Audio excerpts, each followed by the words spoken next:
men are socialized to shut down their own pain. They work with the assumption that nobody's going to listen to me anyway. Or if I make the mistake of showing vulnerability, it will be used against me. So people then ultimately shut down, and they find their safe spaces, and they protect them with their lives.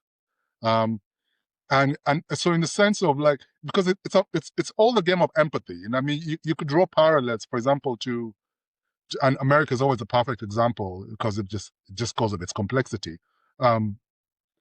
But you always hear those examples of, for example, Black activists who go into white supremacist spaces, and you always wonder, how do they do that?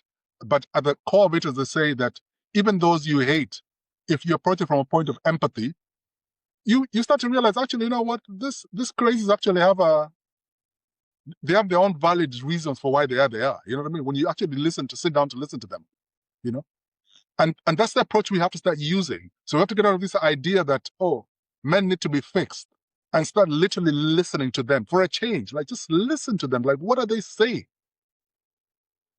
Because if we did, then we realize all of these things that then become the consequences of the silencing, what play out as addictions and all of these things, they're pretty much, in fact, we should be happy for those quote-unquote addictions, because at least they help people cope, or at least somebody has something to go to. So the addiction itself is not the problem. It's what the addiction is helping resolve that we need to figure out. So by the time I'm turning to the bottle, what am I really escaping from? And it could be something as simple as just loneliness.